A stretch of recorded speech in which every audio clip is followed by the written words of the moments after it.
Hey there, it's Dorleen. Welcome to my channel and welcome to my creative life. I am creating a card for the Seguras Crafts design team, and this is going to be a really fun one. So I am using the stamp set Unfiltered Friendship, and there's a ton of sentiments and some images, and they're very snarky, and some of them even have a couple of bad words. So if you don't like that, you just don't look too closely, because the one that I am using definitely has some bad words. But I also purchased some of these villain bombshell die cut pieces from Scrappy Boy Stamps, and those are just a recent purchase, so they were already on my desk, because my original plan was to just kind of make a creative, fun background and then just have the sentiment. But then when I saw those villains, I thought, wow, these are perfect, because they're just a little excuse my language, but badassy. And to me, that just seemed perfect with them. So I pulled the one that had the it's supposed to be Maleficent or Maleficent-esque, I guess, unless they have some copyright stuff. I guess I shouldn't call her that. But anyhow, and I stamped the sentiment. Now I grabbed some a purple pattern paper that I thought would work well. I also dug into my Halloween papers, because Halloween has a lot of purples, and between the two different pattern papers from the Halloween that you saw earlier and the purple, I kind of felt like, no, I really did like the purple background best. So the first thing I'm going to do is, well, once I stamped all the sentiment, I'm going to cut this piece down to 4 by 5 1/4, because it's going to fit on a regular A2 card, which is 4 1/4 by 5 1/2. But I always like to have a little bit of a border from the card base. So when I flipped that over, I thought, ooh, I actually really like that backside too. But if you notice, it was more of a pink than a purple. So I did decide to go ahead and stick with the stripes. So I knew I was going to do a oval in the middle, because I wanted it to really kind of stand out. So I'm grabbing my oval cutting guide from Creative Memories. This was probably one of the first tools that I bought when I first started scrapbooking. So this sucker is, like 25 years old, and I've never had to change the blades. I use it often. I don't use it all the time, but I do use it often, especially if I'm making circles or oval cuts.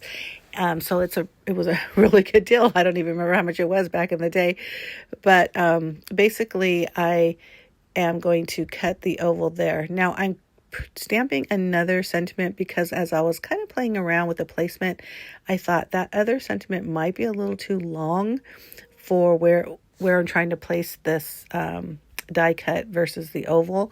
So I did another option. This one's a little bit shorter lengthwise, but you'll see at the end which one I end up using. So as far as the oval cutter, basically you have these guides, and I think with the ovals, there's 4 different ones, and you saw that on the sheet.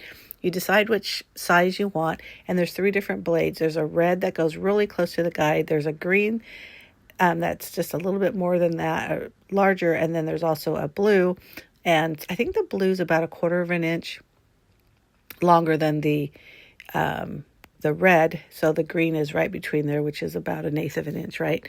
So at first I thought, okay, I'm going to cut it right through the purple, but luckily I thought twice about it, because then I remembered, wait a minute, I want the purple to be in the background. So I cut a black piece of paper, 4 by 5 1/4, and that is where I'm going to cut my oval out. So you just put the little notches in the guide and just move it around until it's all cut. Now I do like to wiggle that black paper, or the paper that I'm cutting, just a little bit before I move the guide, because sometimes things get a little caught up, and if you try to put it back down where you had it, it never works. Believe me, I tried. So there you go. And that's what I wanted. I wanted that purple in the background. So I'm so glad I decided not to cut the oval out. Now the worst, if I would have just put the oval on top of the black. No big deal, but I just like this look. Also, because I was kind of considering doing a shaker card, but I did a shaker card before for my last design team project. Not that there's anything wrong with doing 2 shaker cards, because they are a lot of fun, but I just thought, no, I want to do something different. So I ended up cutting down the sentiments, just trying to make it thinner and not as long, so it would fit in that area. You see how I still am second guessing myself, but then I think, nope, I really do like the purple striped better. But anyhow, the thing with Seguras Crafts, now they have products that are, let me think, how do I say this? First of all, there's crafting products. Of course, that's what we're doing. We're crafting.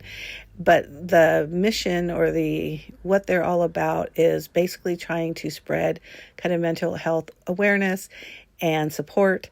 And if you're like me, plenty of times you're crafting, whether it's something like this or sometimes just putting some paint on a piece of paper just to get your feelings out.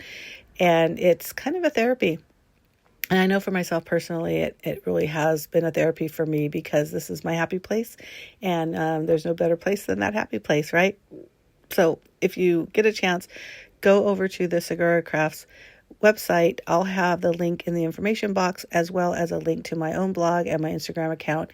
And the link to Seguras Crafts, go to the About and read what this their company is all about, and the tribute to her friend, and just it's a beautiful story. So when you get a chance, do that.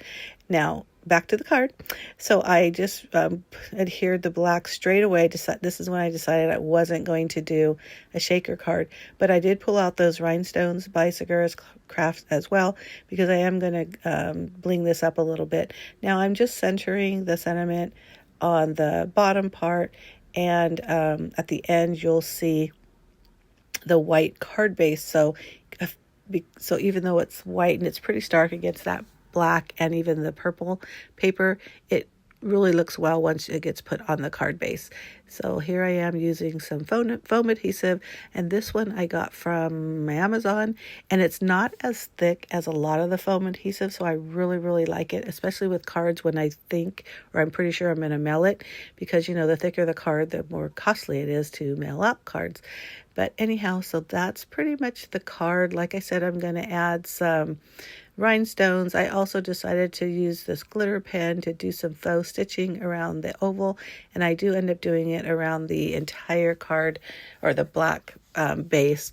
So it's like a silver, not a silver, it's a sparkle pen. So instead of a white pen, it sparkles a little bit. I know it's kind of hard to tell on the film, but you can tell in person, believe me.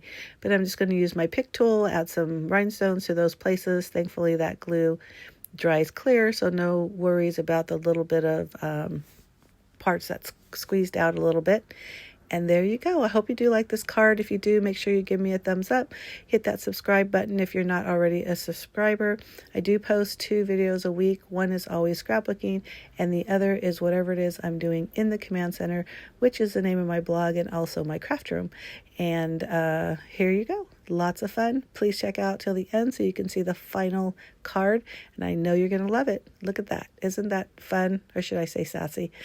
Thanks again for watching. Bye.